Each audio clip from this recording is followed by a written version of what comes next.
Thank you very much for coming to our final Language Teachers Forum for the year, and it looks like we've got a really good roll-up. So it's my real pleasure to thank Ian and Caitlin and Gideon, they're sitting down the back at the moment, for our teaching junior secondary with comprehensible input, TCI-TPRS. You heard it here first.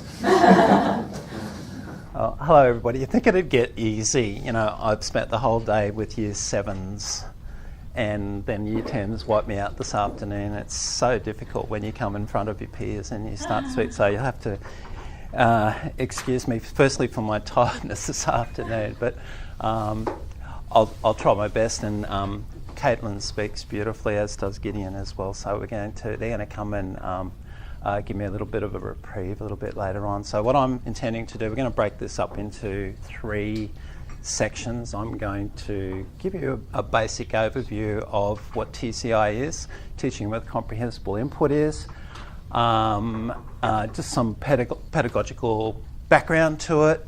One thing I'd ask you to do, if you could please, is just leave your mind open, because it's quite different. If you haven't had anything to do with teaching with comprehensible input, it will be a different sort of concept for you to get your head around.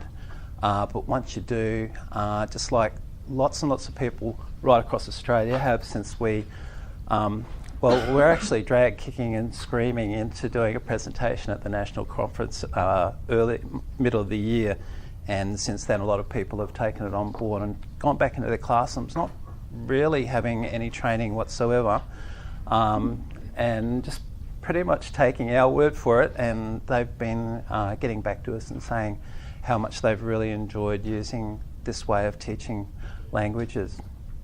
So anyway, this first slide here, you'll notice it's on the very last slide as well. There's a link up there, and if you want to quickly jot it down, you can actually go into I've got a box like Dropbox. That'll take you into Box, and in there's a copy of this presentation in PDF form, and there's lots of other little goodies in there as well. So after you've heard what I've had to say, and Caitlin's going to do a little demo for you as well. She's going to do that in Chinese, because we guess that probably most people here wouldn't be Chinese speakers. Are there any Chinese speakers? There's two Chinese speakers.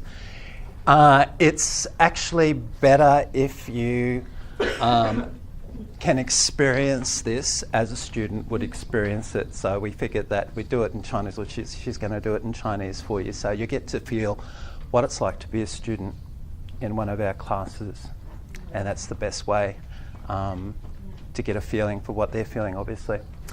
Yeah, so so there's lots of little goodies in there as well, which you can look at later on. But if you wanted to, you could be looking at the slide. I'm not going to, when I go through the presentation, I'm not going to read everything to you. There is a lot of text on some of the slides, and that's done for a reason. I want you to read that later. It'll sort of make a lot more sense to you later. So I'm just going to refer to the slides. I'm not going to read all of it. And as was pointed out to me, some people, when there's a slide, a PowerPoint up there, a lot of people like to read everything. Please don't do that. Listen to me.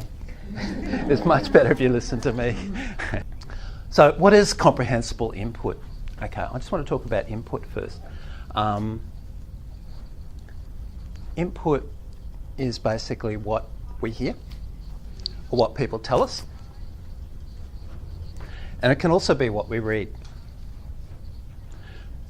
Input, if you were to put me in Japan, if you were to put me in Tokyo, you could put me there for 7 years. I'd be getting a lot of input, but I can guarantee you I probably wouldn't pick up very much. Why? Because it's not comprehensible. I wouldn't understand it. With this approach to teaching language, there's a focus on input rather than output, but not just input. The focus is on making that input comprehensible. Stephen Krashen, who you all would have heard about, he said that to acquire a language, there's only one way that you can acquire a language. And when he uses the word acquire, he doesn't mean learn, and they're quite different.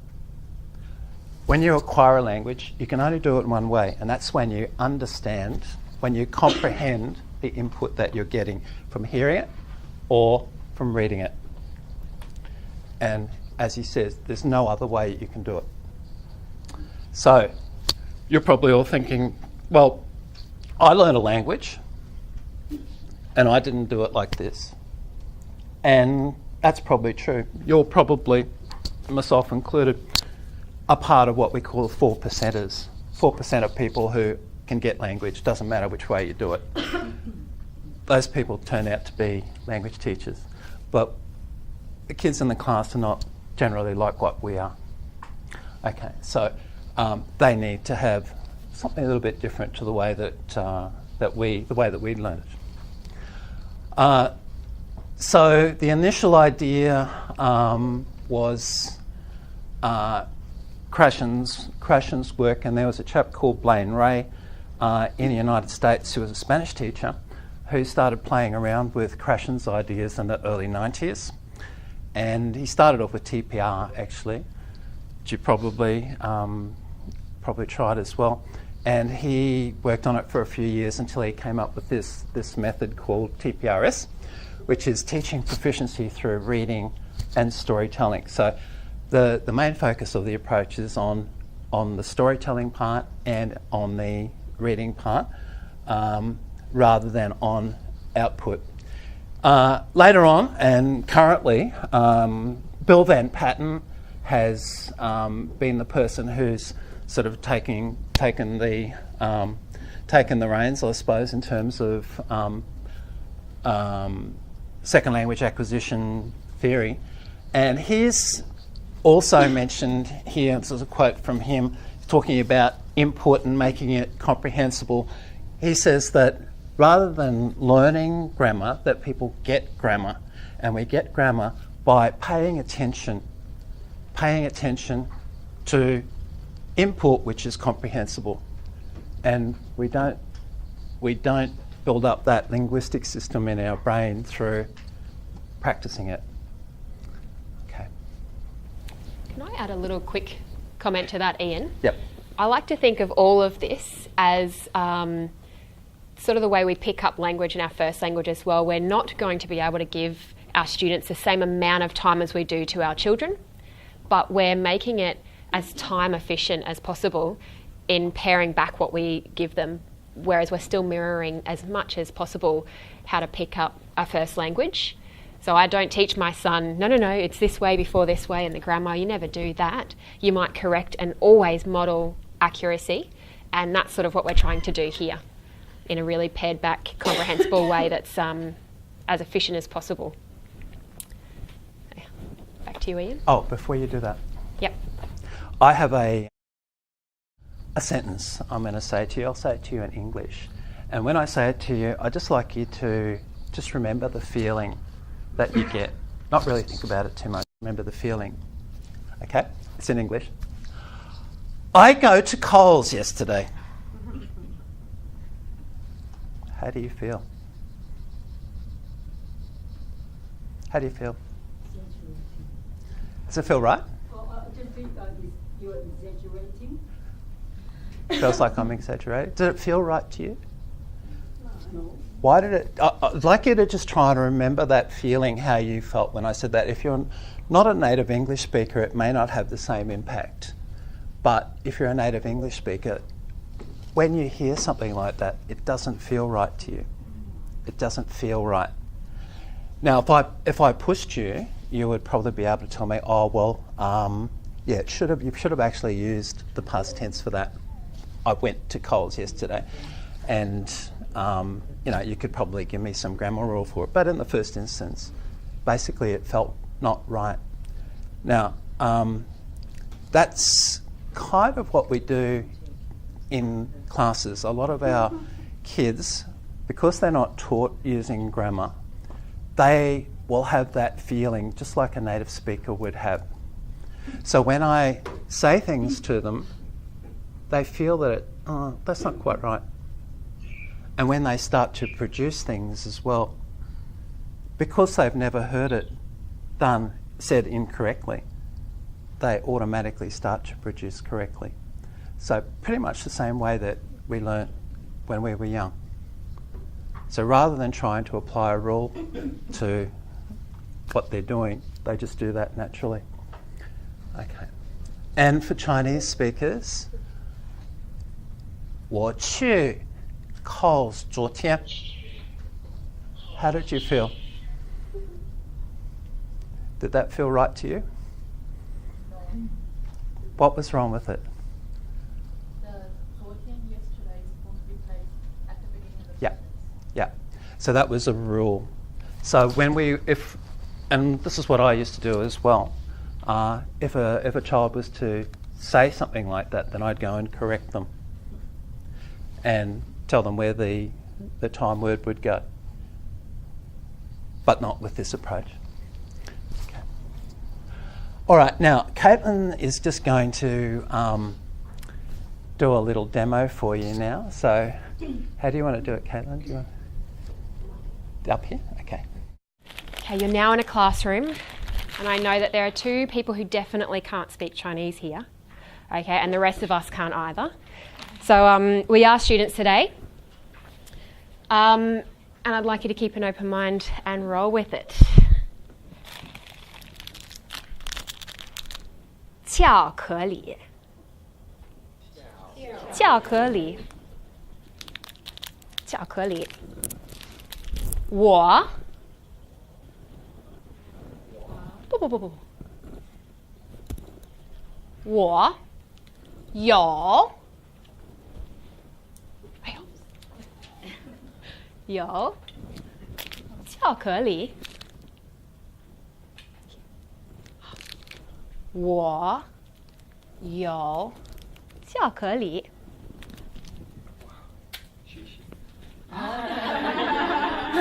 他有巧克力，我没有巧克力，他有巧克力。谁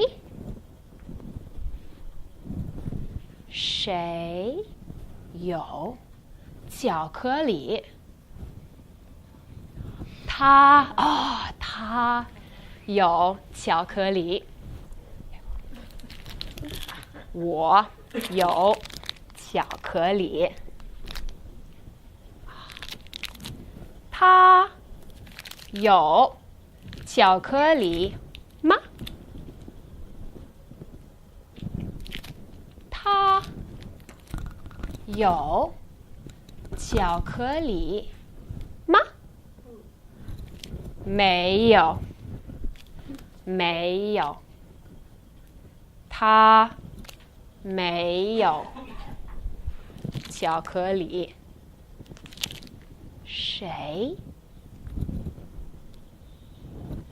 有巧克力？我。很好，我。你。很好，我有巧克力。谁要巧克力？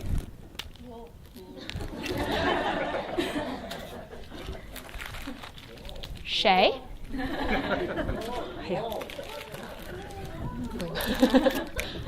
谁有巧克力？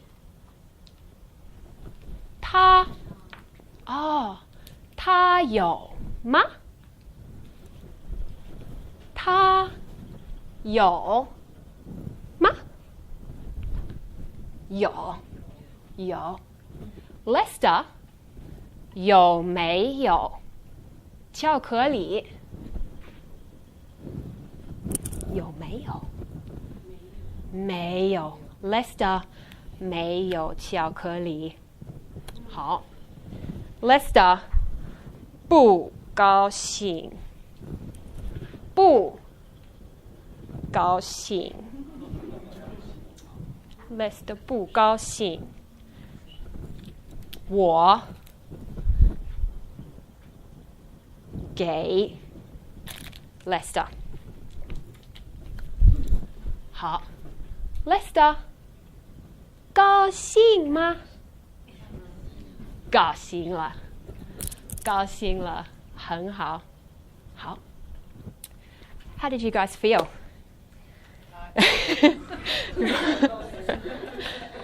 Who felt that it was you were understanding the gist, but that it might have been going too fast? Yeah? Who felt that they were keeping up and understanding the gist, the message that was coming across? Mm-hmm. That's what I try to get my students to feel, that they are understanding the message, because that's what my classroom is. I've got a message and they might have a message, and we're trying to share that. In fact, one of our rules or expectations is simply to share our message in Chinese. Whatever you'd like to say, you do so in the language, and we try and structure that. So the first lesson you will put so many words already on the first lesson? No. It depends. In fact, this is probably one of the first lessons. We just weren't sure who would understand which language was coming. So what we would definitely have are these, at least one of those, but up to 3. This is about a week, I would say, that we'd focus on. And you could see in another lesson we would do the 巧克力, and we're looking at have or don't have. They're our main things that I would be practicing. And these are main questions. We might also have who are you? And that's a really great first lesson as well. We go through names. Is this Lester? Yes, it is. Is this Lester? No, it's not. And you go through like that. And we'll come back to that technique in a minute. So Caitlin actually went through very, very quickly. There is a reason why you're using three different colours? There is, yeah. Should we cover this now, or should we wait for a minute?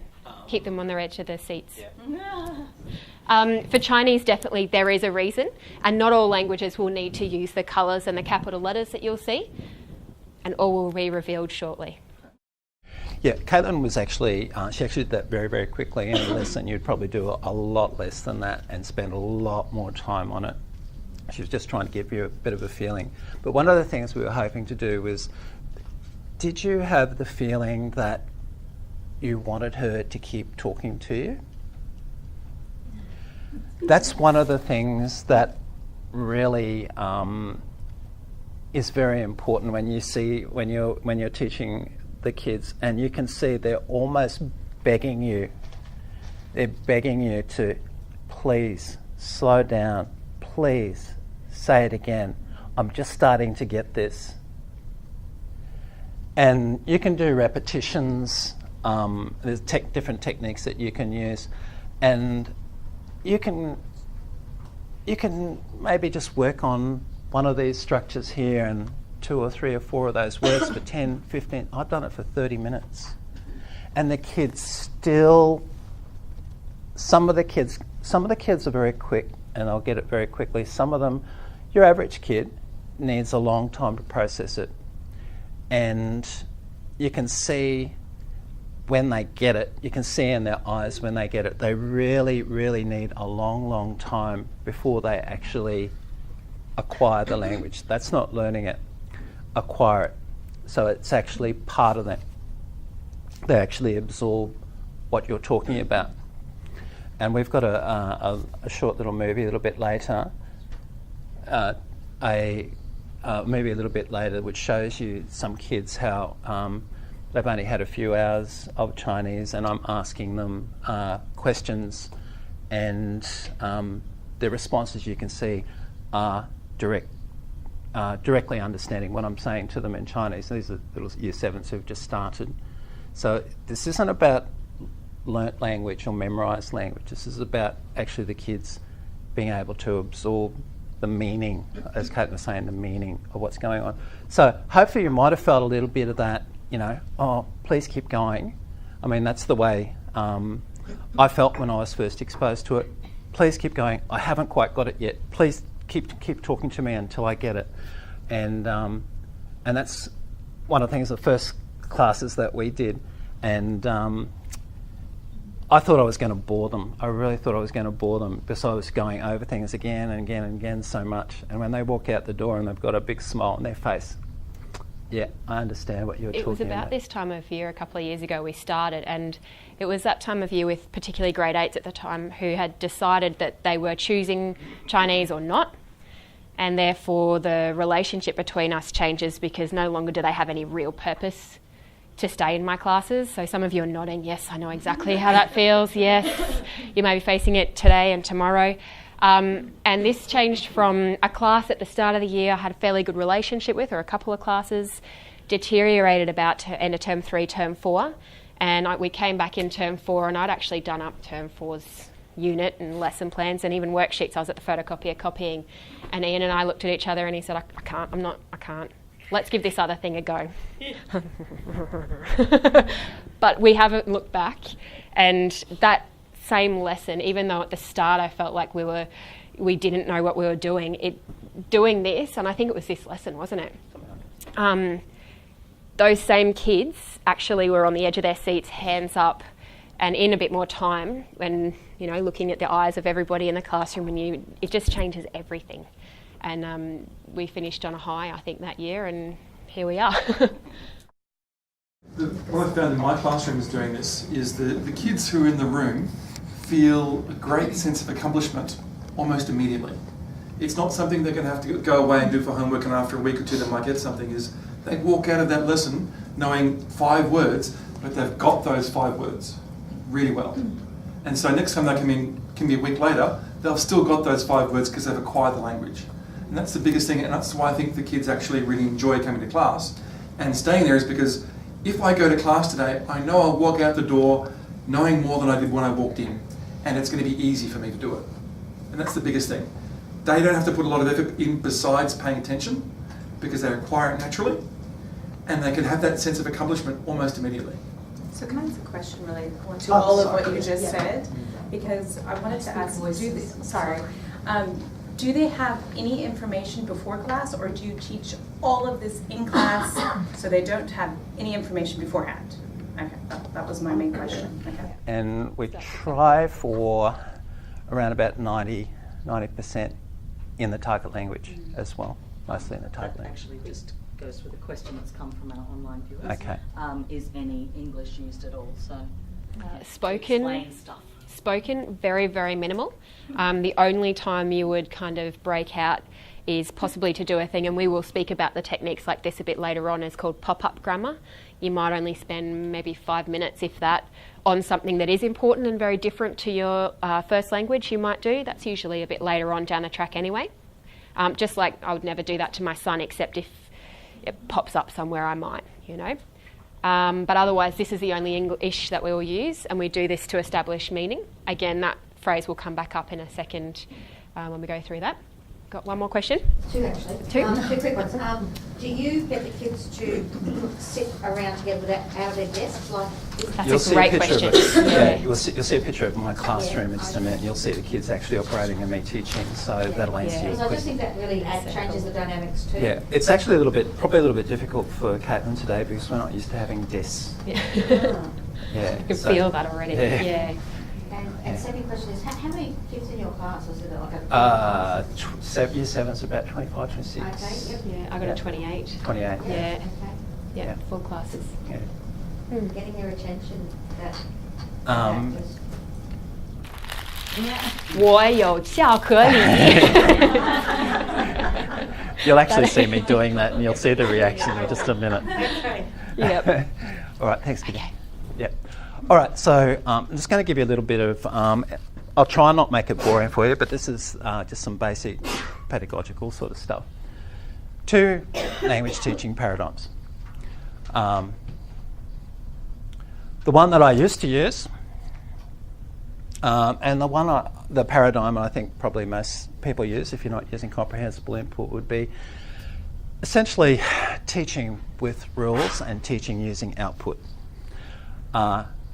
What we do now is teaching with comprehensible input. So just two different paradigms to think about, and we'll discuss those. All right, so teaching with rules and output. which is what I used to do.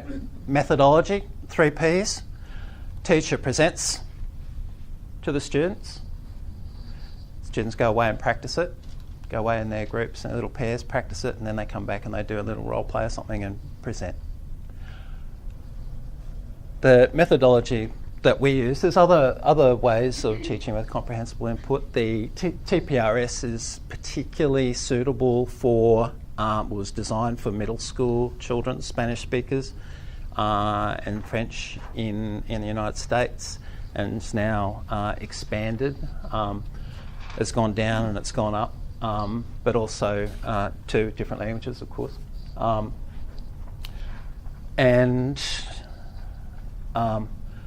The model that kind of underpins this paradigm is a teaching and a learning model.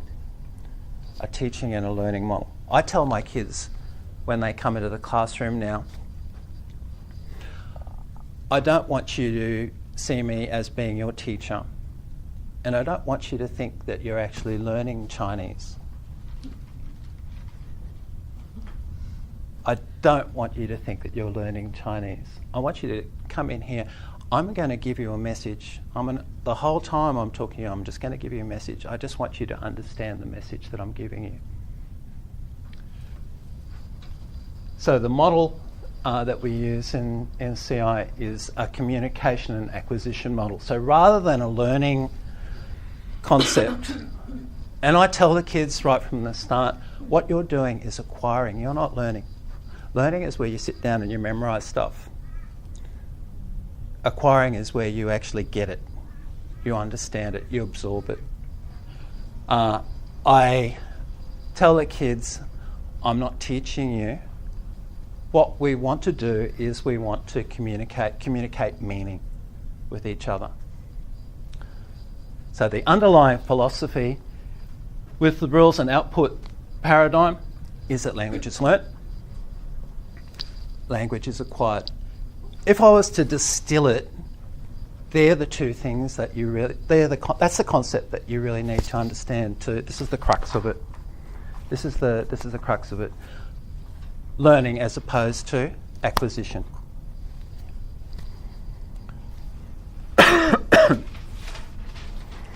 Okay, so I guess an underpinning hypothesis between the learning paradigm says that we acquire language by learning the rules, by memorising a vocabulary, and we get really, really good at that by practicing it. And what we're trying to do is we're trying to make it automatic. We're trying to make the language automatic. Whereas in an acquisition approach, using comprehension hypothesis, we acquire language when we understand the messages that we receive, understand the messages that we hear, and the messages that we read. It's a subconscious process. So when I'm talking to the kids and I'm saying to them, this isn't about learning. Learning is about you being conscious of about what you're doing. You're being conscious about the grammar that I'm teaching you. You're being conscious about the mistakes that you're making, and you're fixing up those mistakes. Direct teaching method. This is about a subconscious process. I don't want the kids to be aware that they're actually learning Chinese, and I say to them, you're not learning Chinese in this class. You're understanding a message. I happen to be talking to you in Chinese, and that's quite a different thing. I think that comes down to that gut feeling as well. The kids start feeling what sounds right, what feels right, because they hear it right, and they participate then when they're ready. All right, so Krashen went on to say that takes us even further, because I think a lot of us, we used to think the only way we're going to get these kids to do this, learn this stuff, is if we motivate them. And I don't know how you motivate your kids to memorise stuff and to do exercises and grammar and stuff like that. Kids don't really like, from my experience, don't really like that sort of thing. Very hard to motivate them, particularly year 7s and year 8s now. Very hard to get them motivated. We don't really have to think about that anymore, do we?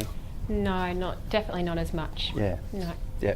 You have to actually be, in our classes now, almost purposely refusing to participate as part of the team, I think, for it to be a difficult thing to because you join always have into. kids that don't want to participate, but generally speaking, we don't have to motivate them, with chocolate and stuff so much as what we used to.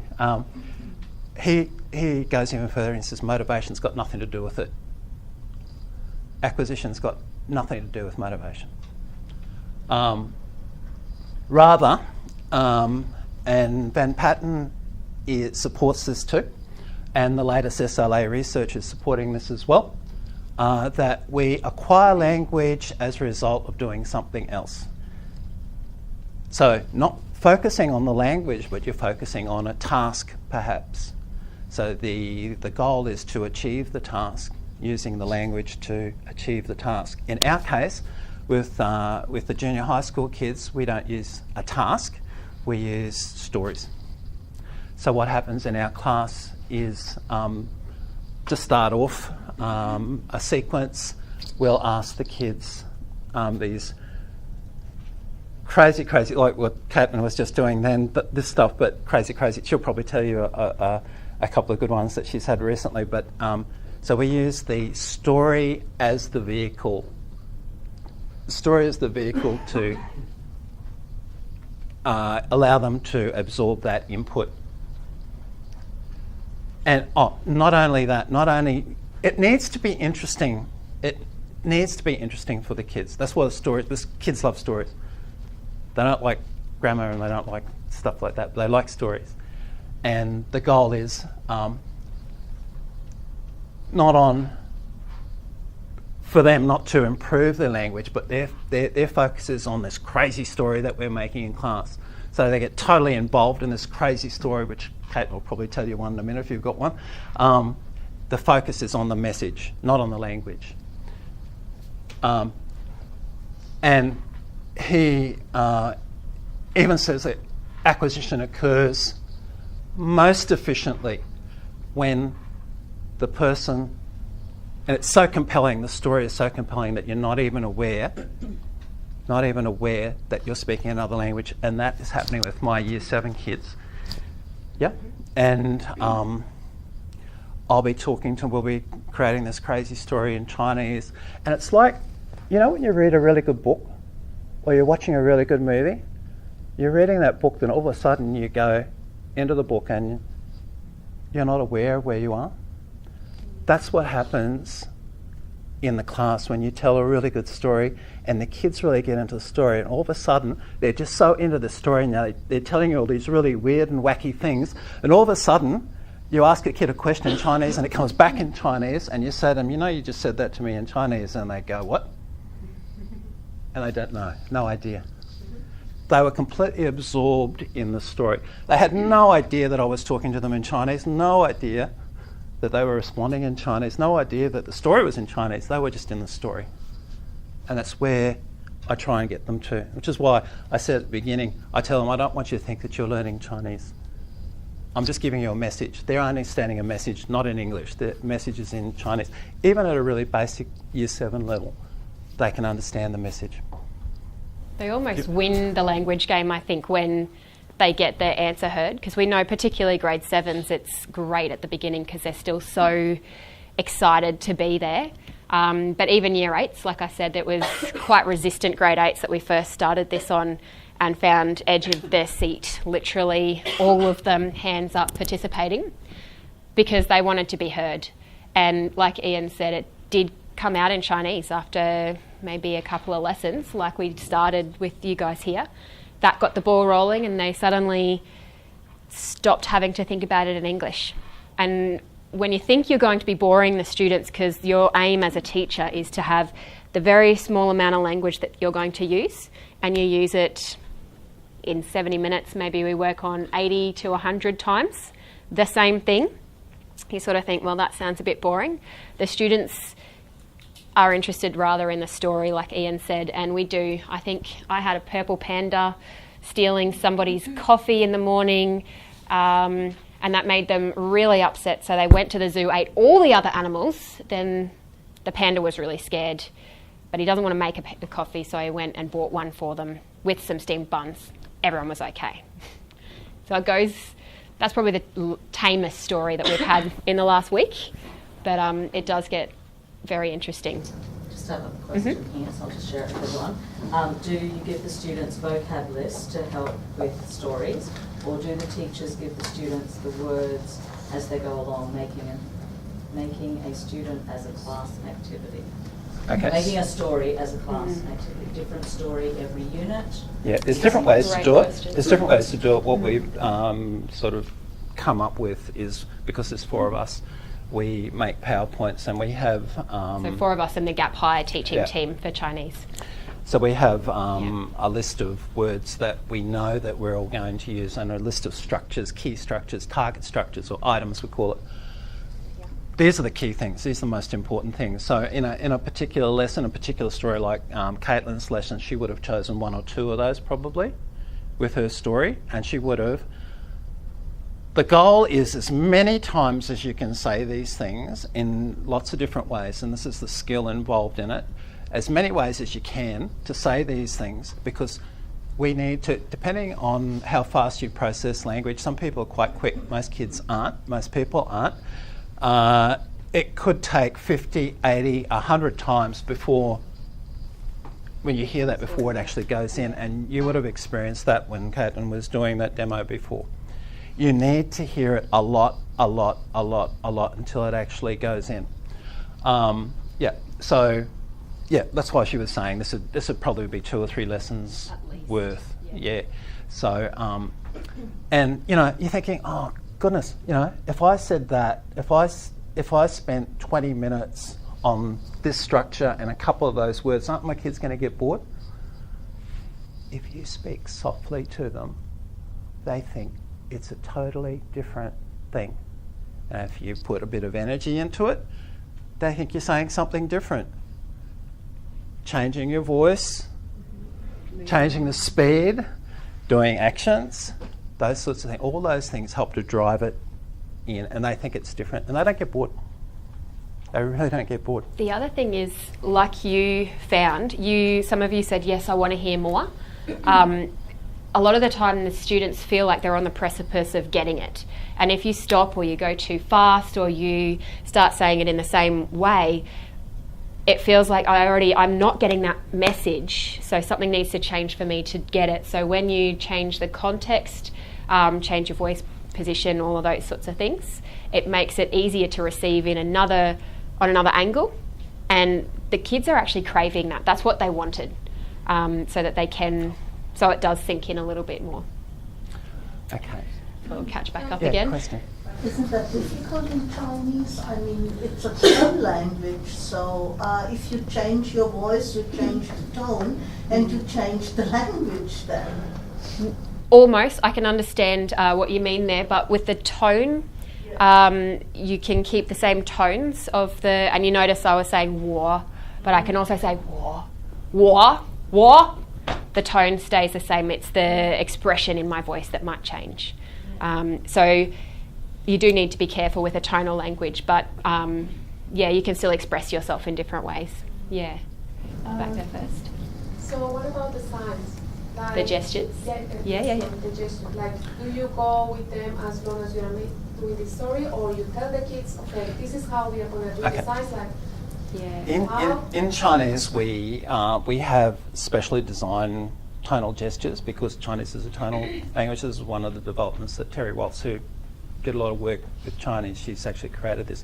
But if you're teaching a European language, Spanish or French or something like that, in the beginning stage, it's very helpful for the kids to be able to do gestures. And what a lot of the teachers do is they ask the kids, what's the gesture for this particular, and the kids will, and you'll see them, little year 7s, and you'll ask them a question and they'll go, you'll see them and say, oh, they can't get it right away, then you'll just do, and then I come straight out with it.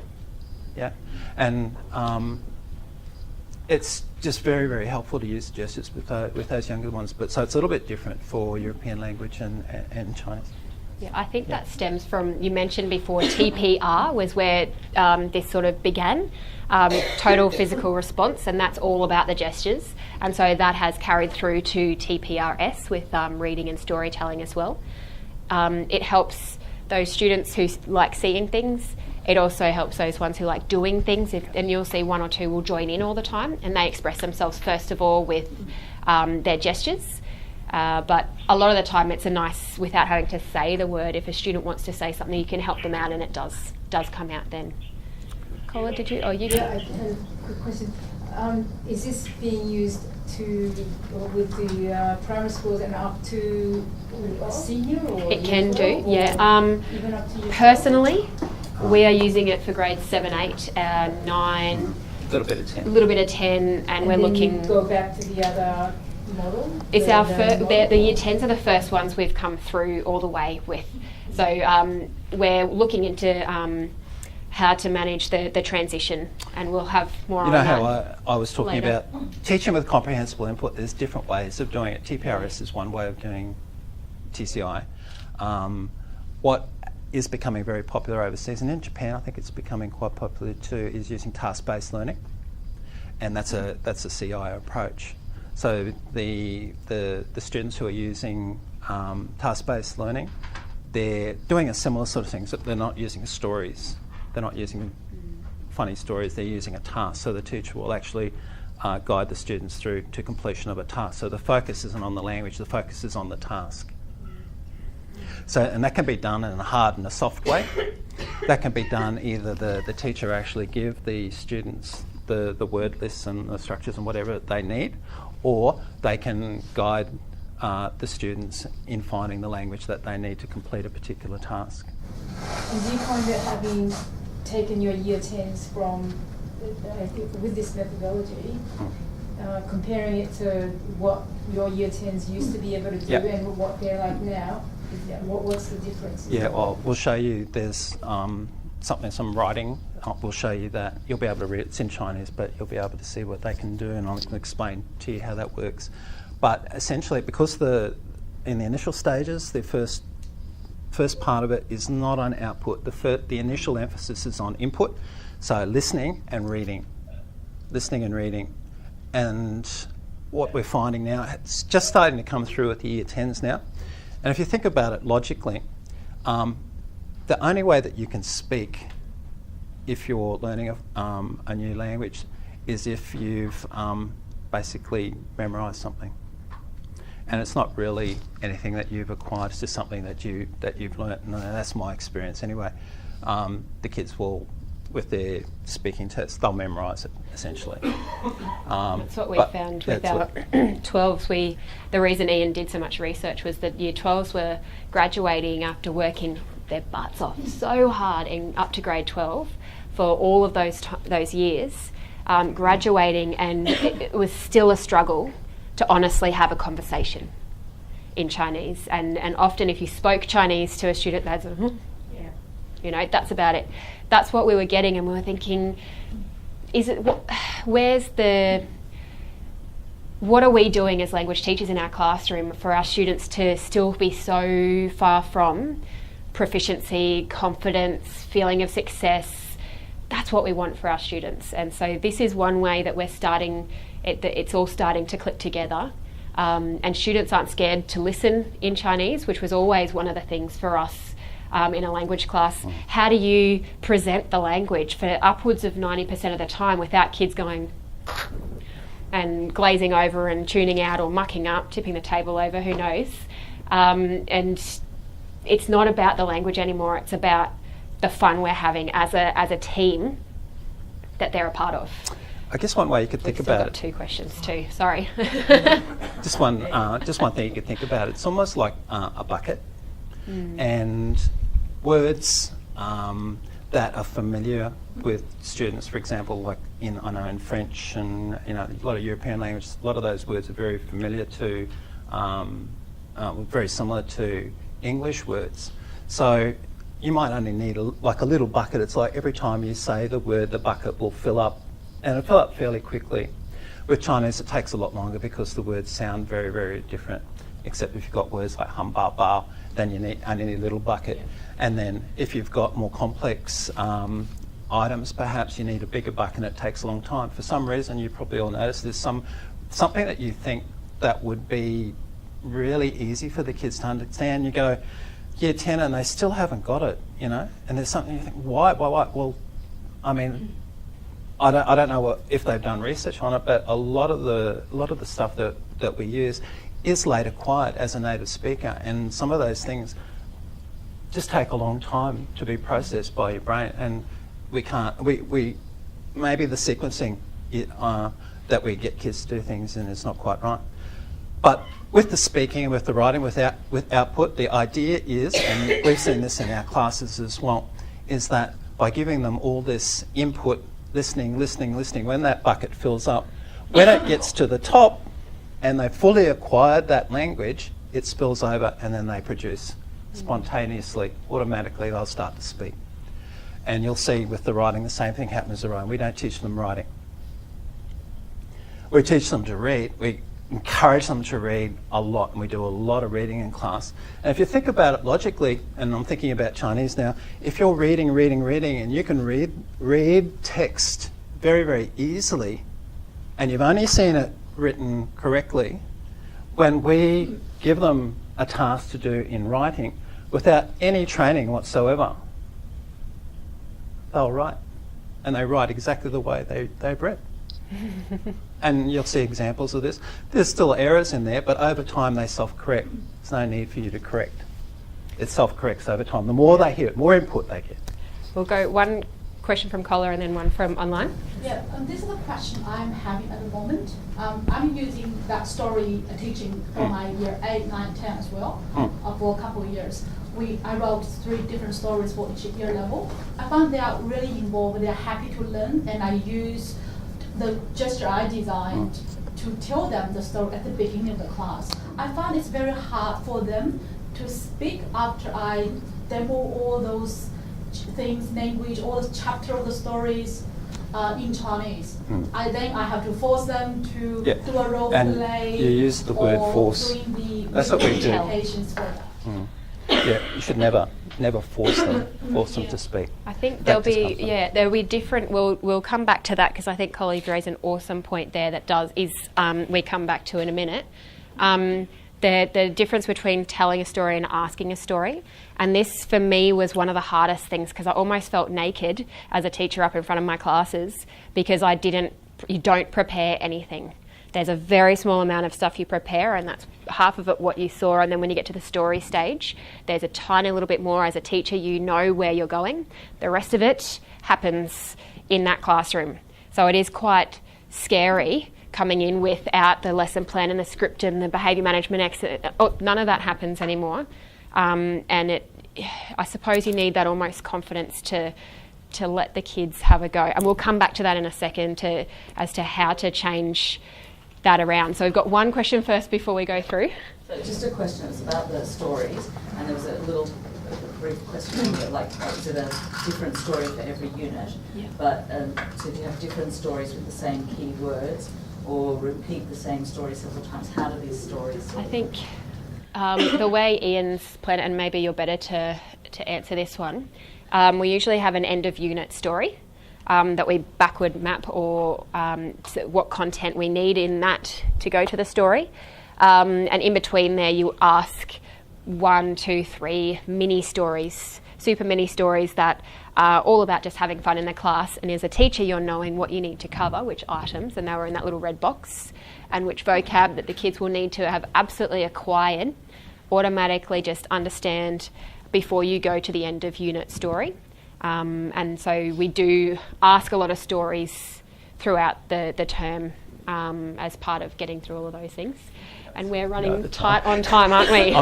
This was supposed to take 15 minutes. Okay. So just as a really brief summary, so the learning paradigm is a conscious study of language as opposed to a subconscious picking up of the language. So the kids are not focused consciously on the grammar. They're not focusing on anything consciously. It's a subconscious thing. So there's a focus on form, which is learning vocabulary in this model, and the focus here is on meaning, what we've been talking about. The kids are made explicit, everything's made explicit to the kids. They're aware of the rules that they're supposed to be using in the language, whereas in this approach, they're not aware of the rules at all. I wouldn't be able to tell you anything about the grammar, only maybe we've just mentioned something in passing. There's a focus on output, on getting the kids to speak, pushing what you were saying, like asking them to produce. And unless that bucket is full, then you're forcing that output. They're not ready to do it yet. They can only produce when they're ready to, like little kid. Yeah. And the focus is on input, of course. And and so force the output above the level of understanding. So I was talking about the bucket. And the output that we get is generally when we're asking questions in class, all we're wanting them to do is just give single word answers or very short little answers, just so that we know that they're understanding the meaning. So, do you want a chocolate? Yep. Those kinds of things. All right. That's not always what we get, but that's what we expect. We get a lot more than that, and we use body language as well at the beginning stages. That's still got language in it.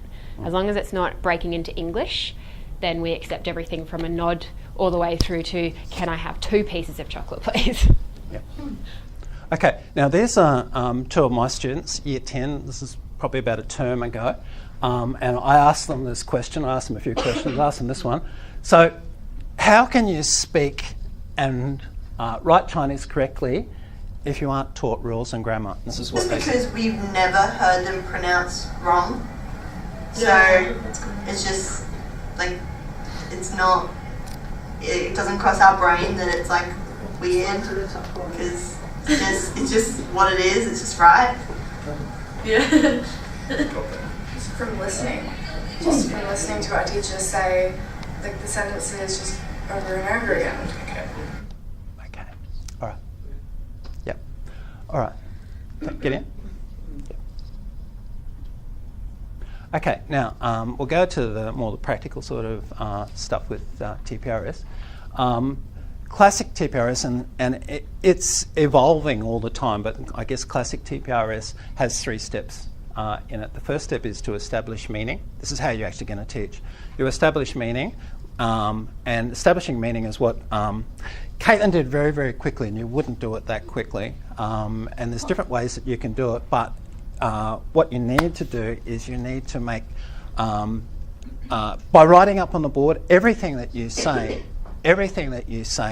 the kids need to know what the meaning is, and the quickest, easiest, most efficient way to do that is in English. So you'll put the foreign, the word that they're learning, the language that they're learning, and English together on the board.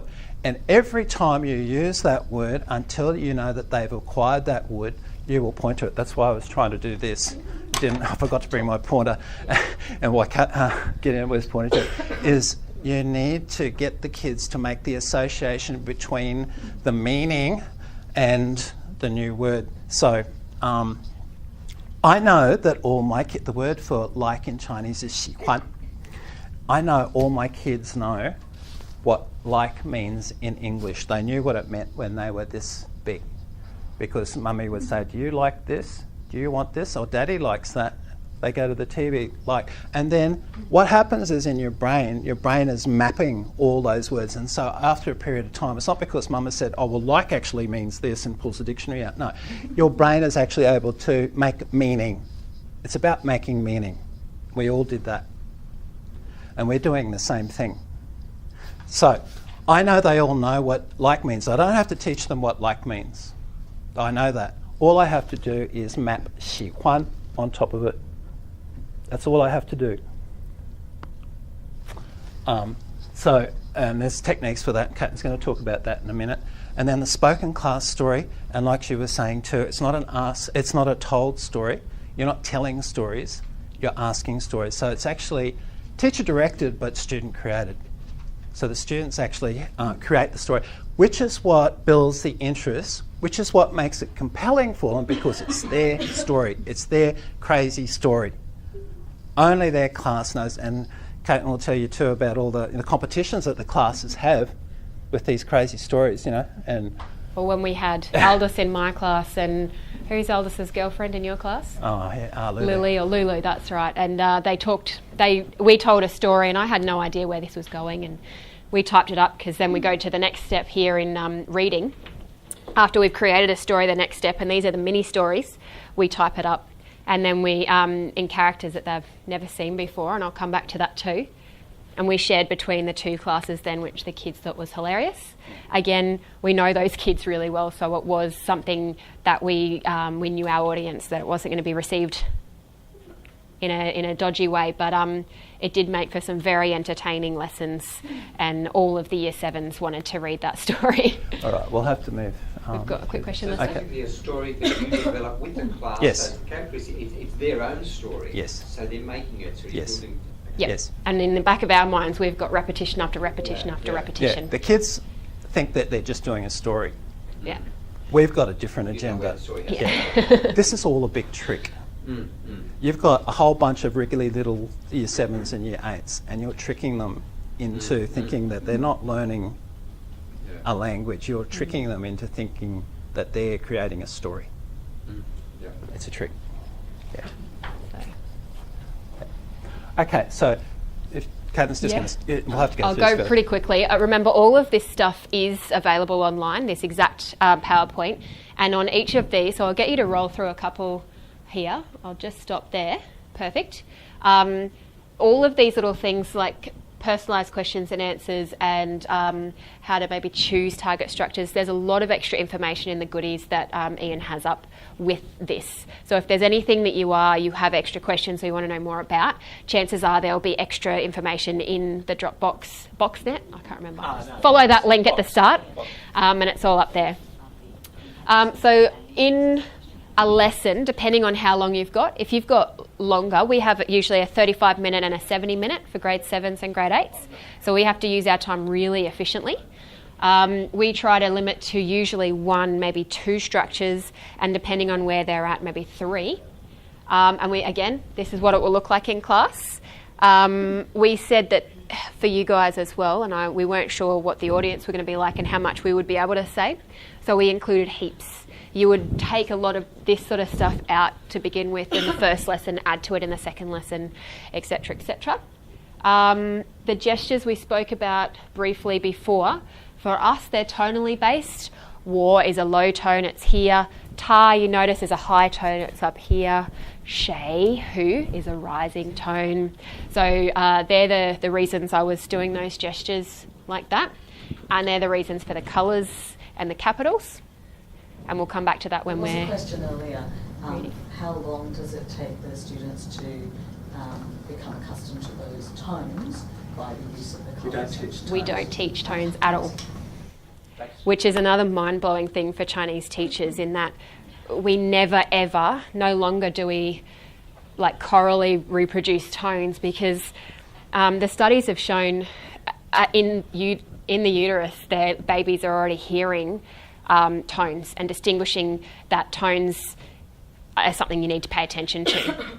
Whereas if I was to say Lester, Lester, Lester, he knows that's one meaning. That means me. There's connotations to that, but it's really just your name. You know that's what that is. But a Chinese baby already attends to tone. So when we're trying to force that, it's just a cognitive overload. And as a Chinese second language learner myself, it was something that I took a long time to pick up, and it was really only living over there and people not understanding what I was saying for quite some time. Very embarrassing stories later. So here they have a visual representation. They have the gestures that, again, gestures trick our voices into following. It's very hard to say shay when your arms are going up or you're watching this. It's really tough. Again, all little tricks. That's for tonal languages. And the personalised questions and answers, I didn't really touch on this before, but that might be when I was asking, does Lester have chocolate? And asking those sort of personalised questions at the very beginning. We don't have enough to tell a story or ask a story yet, so we involve as many of the people as possible in the class to be part of what it is. Will the student write this in the books or not at all? Nothing yet. Nothing. We'll show you what they write in a bit. Yeah. That all is about output then. So it is frustrating for some kids to be sitting and listening when they feel like it's just beyond their grasp. And I'm somebody who learns by writing, so I used to get frustrated as well, as Ian will probably tell you. But it's proven to me time and time again that it's going to be okay. That's what I keep telling my students. Just hang back and see where you go. And for those students who are kinesthetic learners who need to write or do something with their hands so they can learn, if you get them doing the gestures, it's just as good. Yeah. They don't have to be actually writing. They can be visually getting it on the board or hearing it, and if they do the gesture for whatever word you're doing, they also get that kinesthetic requirement fulfilled if they need to. Yeah. All right, we'll go through some more. So we'll fill this one too, Gideon. There it is. So again, we spoke about asking the story.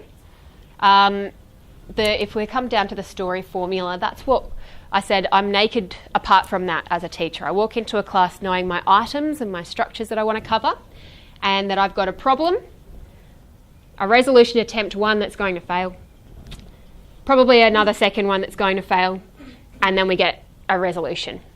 So that's the storyline essentially, and I sort of fit in, okay, I want to be able to say he does or doesn't have something.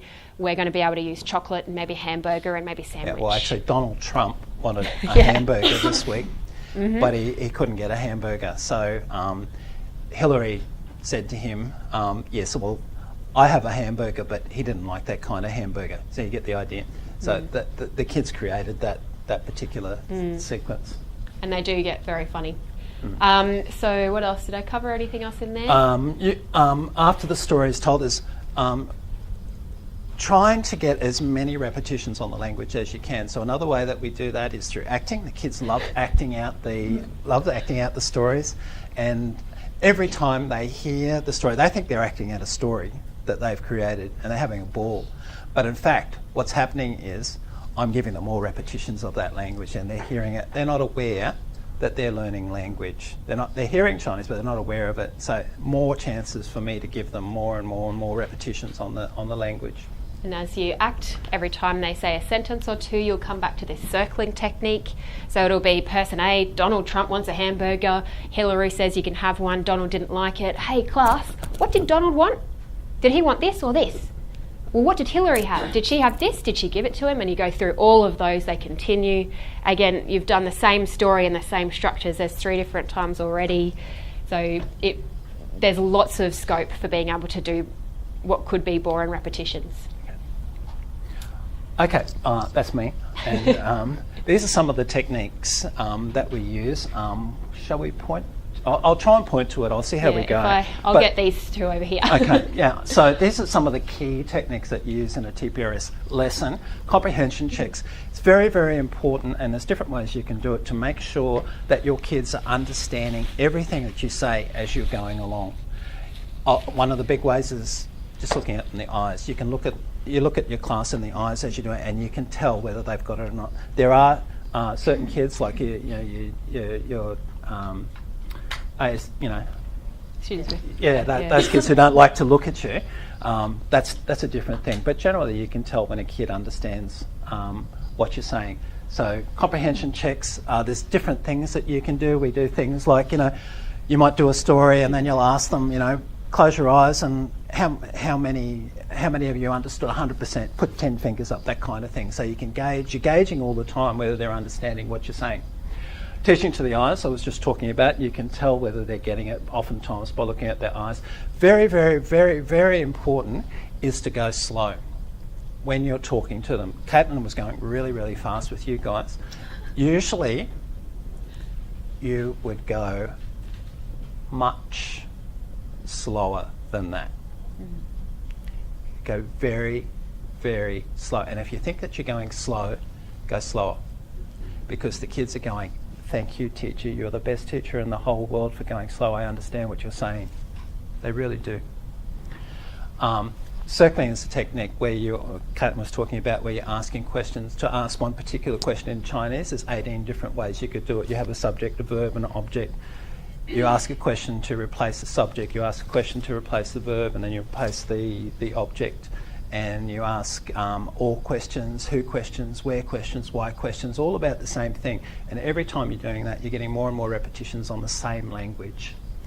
Point and pause is whenever you say something, until you know that they've actually got the language, you stop and you point to it. It's got the language, whether it's Japanese or German or whatever, and the English up there, and you point to it and ask the kids to make sure that they understand what you're talking about.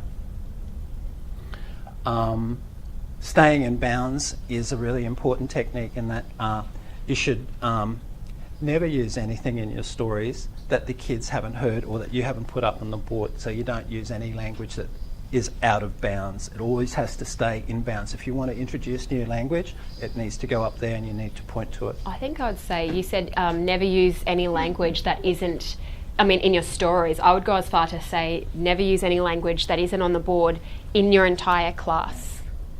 So that changes the scope. The only other things that I would use is the same thing every day when I say Pai dui. Pai dui, Pai liang dui, line up in 2 straight lines. Ting jin, ting zuo.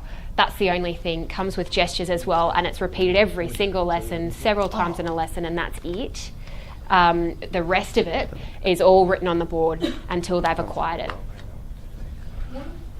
With your story, what if they want to go, I don't want a chocolate, I want a ice cream, and then that's where they want to take the story. You give them ice cream. You tell them what ice cream is. So do you write it up. Yep. Write it up. So you do add vocabulary. You can do. And depending on what level they are, you write it up wherever the story's going. And structures as well? Yep. Yeah. Yep. I like those little structures that you saw up here. Yep. Pop-up grammar is the last thing. We don't explicitly teach grammar, but at some point it will become natural that the kids will want to know something, and the recommendation is that you spend a very short period of time and then just move on, not to focus on it, up to 5 seconds, and then move on. Okay, so I'm going to be using some of these techniques. This is my Year 7 class. This is 7H. This is a Friday afternoon after lunch. I'm wrecked. And, well, you know what Year 7s are like on Friday afternoon. Is this in term 1 as well? Hey? Term 1? Term 1, yeah.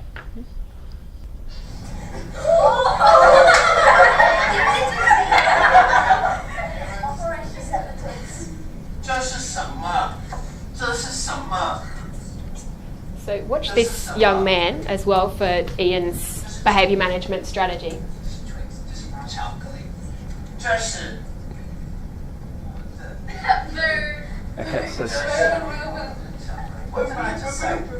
comprehension check.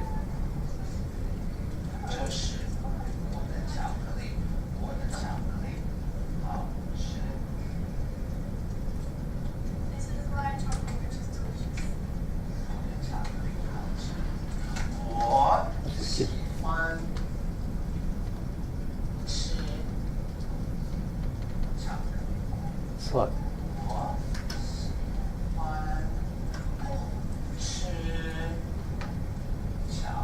Slow. Now I'm circling. Comprehension check.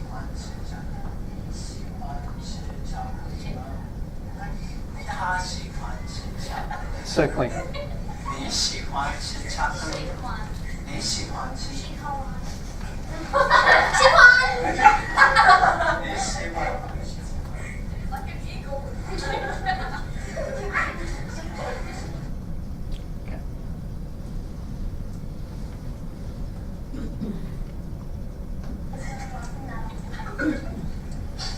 Just the arrow.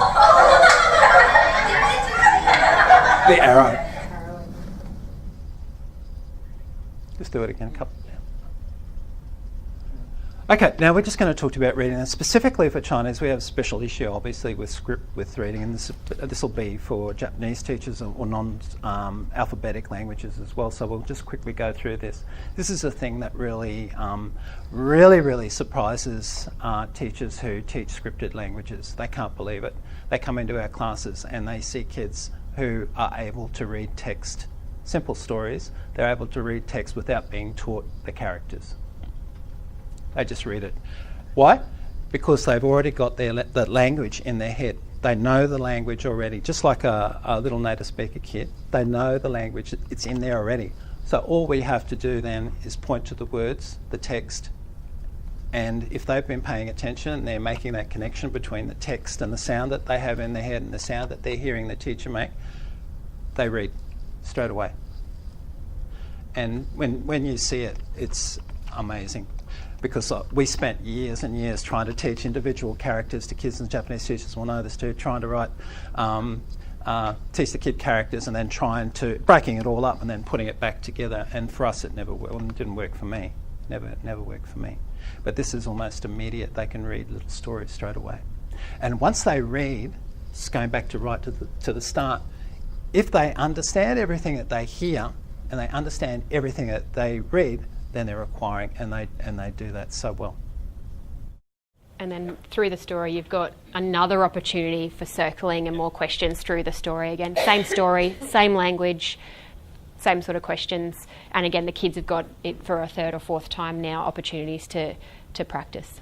Are you writing the story up on the Pardon? Are you writing the story up on the board? The first time, so in the spoken class story, we're asking the story. So it's a fluid thing.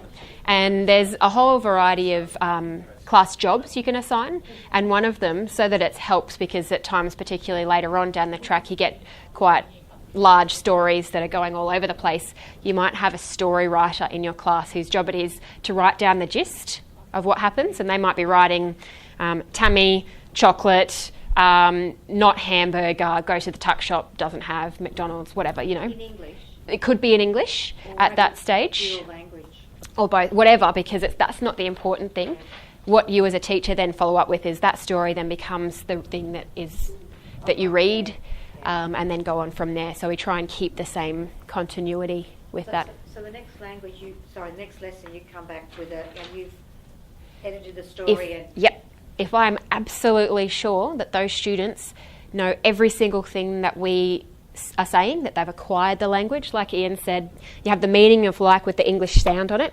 We then map the Chinese sound on it, and then if I know that that is totally there and they've acquired it, then I just have to map the character on top. So if I know that they've acquired the language, then I introduce them to the characters on the story reading. Okay, this is me doing cold character reading. It's called cold character, and it's a term that Terry used. And you'll see how I teach. These kids haven't read this before. There's two grammar points. Chinese teachers will know what it is. There's a couple of words in here that the kids have never seen before, and you'll see that from context, they are able to understand from context, from reading the story, what the word is. So without me saying, yeah, means also, they're able to work it out from the story. Okay. Here we go. All right. 在 Pizza Hut 有的商业吗？在 Pizza Hut 有的商业吗？没有。没有。在 Pizza Hut 有。Pizza. We haven't seen that word before. How did you know that was pizza? Pizza. Like Pizza Hut, sort of like pizza. So Macca's 没有 lasagna. 在 Pizza Hut 没有 lasagna. 在 Pizza Hut 没有 lasagna. 在 Coles 也没有 lasagna. 在 Coles 也没有 lasagna. 是什么意思？This is a new word. You can tell me what it means. I think just use some logic. It might mean also. How did you know that was also? Because it was the last place that he looked. How did you know this? Because if you make something like you add like words like something like different, like that's not conjunction, it doesn't make sense. It has to be a list of conjunction to things. The translator was at Coles, mayo lasagna. Notice as well, she said at Coles mayo lasagna. She couldn't help herself but use at Coles there isn't any lasagna. It's too hard to do that, so she just said mayo lasagna without even realising. So already, and this is, straight away. Just the arrows, Gideon. Just use the arrows.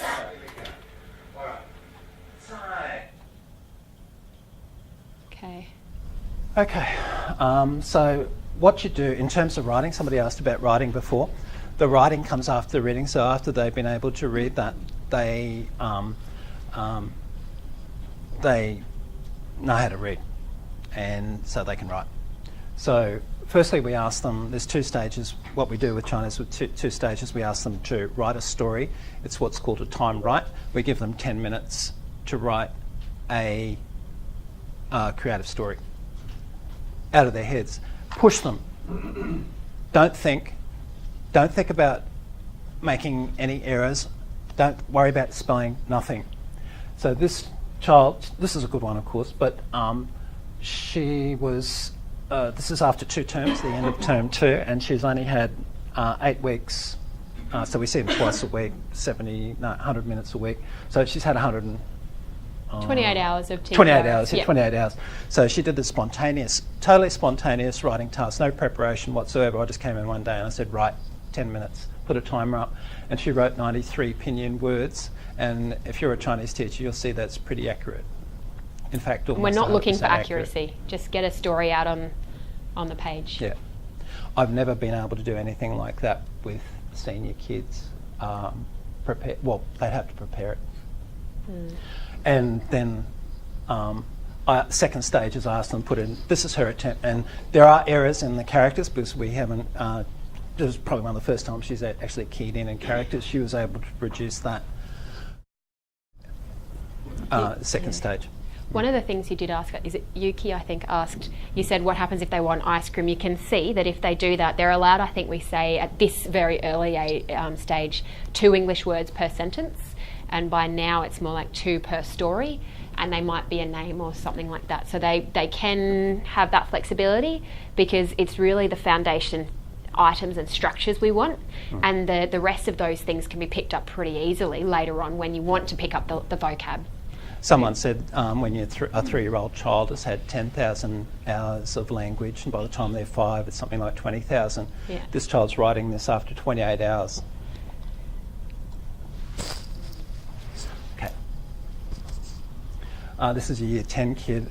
He's had 112 hours of TPRS. So I started this lot in year 9. I gave this task as 15 minutes and he wrote that in 15 minutes, 293 words in pinyin. I'll pause for a sec there. Our current year 12 syllabus for Chinese says they must have a minimum of 300 characters, and that's a prepared writing task that's usually 60 minutes long.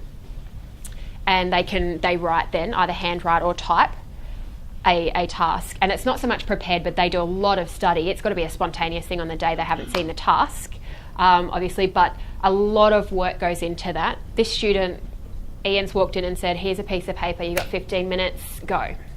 And he's come up with a really creative, quite personal story. Second stage, I asked them to do this. Could you just, maybe just one arrow down? One arrow. Now, so Chinese teachers will know, these structures here are year 12, what the year 12s would only be able to use with a lot of preparation.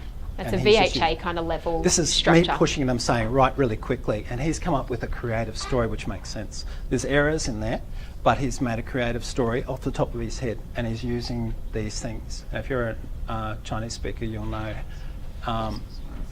the level it takes to get kids to use this. If you want to read these properly, particularly if you can read characters, all of this is available online. Or Google Translate, maybe. Okay. We've got 2 questions. Do we have time now, or would you like to skip through these ones? I'd just like everybody to see these girls. This one first, and then we'll come back to questions, I think. Yeah, so they're going to read an unseen story. They've done the stories in class, not this story, they've done other stories. They've seen some of these characters, they're reading characters, a story in character, and they're reading it in a font that they've never seen before. So and that really throws them if it's a different font. So same kids, say 28 hours, reading a new story. I ask them some spontaneous questions at the end, and I want you to watch their responses to these spontaneous questions about a story that they've never heard before. This is 28 hours. Okay. Okay, got it? Okay, all right. I'll start with you first. Here we go. Alright, this is they've only heard me read that once, so this will be interesting because it's a different font and they've never seen this font before, so we'll see how they go. Alright. 这是在脑包，这是想吃 pizza， 这是想吃 spaghetti pizza， spaghetti 的 pizza 好吃，但是这是没有 spaghetti 的 pizza， 在脑后有 Papa John's， 这是在 Papa John's， 在 Papa John's 有 pizza， Papa John's 的 pizza。 How? Thank you. Alright. How well do you know the story, do you think, after reading it once? A little bit? Pretty, yeah. Okay, how about I ask you a couple of questions? So you just read this once, you haven't heard this story before. Okay. Giuseppe 在哪里? Giuseppe 在脑后。Giuseppe 想吃什么? Yeah, just yeah. Giuseppe 想吃 spaghetti 的 pizza 还是 Boris 的 pizza? Spaghetti 的 pizza. 在脑后有 Papa John's. Giuseppe 去 Papa John's. 在 Papa John's 有 pizza 吗? 有. Papa John's 的 pizza 好不好? 不好。不好是好的。Papa John's 的 pizza 好。Giuseppe 想在 Papa John's 吃 spaghetti 的 pizza， 在 Papa John's 没有 spaghetti 的 pizza， 但是在 Papa John's 有什么 pizza？ 不是 penguin 的 pizza。在 Papa John's 也对了，在 Papa John's 也有 Boris 的 pizza， 在 Papa John's 有 penguin 的 pizza， 也有 Boris 的 pizza， 对不对？对。对 ，OK， 但是。没有 spaghetti 的 pizza， 非常好。Totally spontaneous. Totally spontaneous. Totally participating in that conversation. How do you year 12s feel about the year 7s? Oh, we try not to tell them. I think as we've got a language teaching team of 4, our senior Chinese teacher is using a lot of these ideas to underpin what she's doing in senior, and she said that it is just awesome to see what success they are gaining now. Do we have any questions that you wanted to ask straight away? Can students use vocabulary list or dictionary while they write using Yes. characters? Yes. Yeah. And how many minutes do you allow them to write characters? They don't write, don't handwrite. They type in characters, and that's untimed usually. More opportunity to then also talk to them about what they're writing, and I use that sometimes to circle through things in their own story as well. I get more opportunity for that. One class or 2 classes that get more on the writing? About half a lesson. Yeah, half a lesson to type that up. Okay, thank you. Yeah. Do you use textbooks at all? Not at the moment because the students' stories aren't in textbooks. So at the moment it's totally driven by what they come up with that lesson, albeit we've got our ideas of what we want to contain, what those stories want to contain, but otherwise it's totally what happens in the lesson, and that drives where we go from there. In saying that though, for my lessons we've got the vocab lists for the unit that I want to target and focus on for those units, and as well as the student stories. What Caitlin and Ian were saying, they have stories at the end of the unit. So what I've done is I've made, I've got 18 units for it. I've made a story of 18 units that goes through all 18.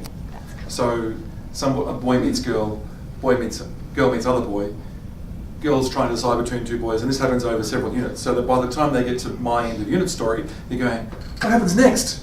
And when the grandfather meets the grandmother and they fall in love, and the grandmother ends up being the classroom teacher, that all gets very exciting and they want to know what's happening. So that's the compelling part of it. So I've got the 2 things. One is the stories that I've created because I can't have all my resources developed each night for the next day. So I've got the story that flows throughout the whole year 7-8 course, and as well as the student created stories. Because the student created stories are always going to be more compelling because that's what the students want to talk about. And they, as I say, get weird and wonderful and really exciting, and that's what they remember because they have complete ownership of them and complete engagement with them. But I've got my own stories, which I've tried to make compelling too, because I need to make some resources that if I'm not there, they can go and do that sort of stuff as well. Sorry. So with the writing, with the year 7s and 8s, because if there is lots of repetition, so when you say go and write for the 10 minutes, do you find that some of them will write the same story, or you always get that creativity in there, or like the level, because some of them might be up, might be here, so is this like, if they write the same story, like you've been telling, is that like a C, that you would consider that like a C level, or how would you? Well, I would say, and you might correct me here, Ian, the objective that I want for my students, and the only thing that I could grade them on, was how much they've acquired. So if they've written a story, it means they get it. So I'd be very happy, and really, as you saw in some of those, they've changed the names and the places and those sorts of things. So the skeleton that I came to class with is all in their story. It might be very similar structure because at the early stages particularly, they've got nothing, they haven't experienced any other things, they've got nothing else really to expand on.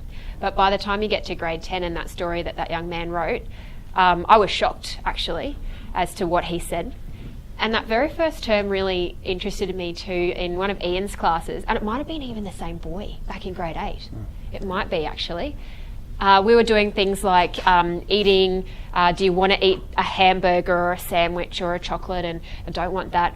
And at that time, a couple of years ago, was when the plane had crashed in the Ukraine, and they were unsure as to who actually, was it a bomb, was it a crash, so that was going on in the news, and this student actually took the same language and changed the words to Putin wanted to eat America, and so he bombed the plane, and he used all of the creative news stories with just the language we had, and so totally blew my mind as to how creative, and I think that was the same boy. No, it was a different boy.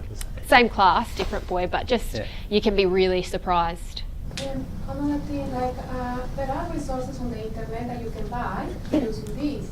Now, have you used those, or you always make up your own stories? It's different for, you're teaching Spanish. Yes. A heap of stuff. Yeah, very lucky. So if we would like to do that, like it would be nice to get those resources, like to start these stories and set up.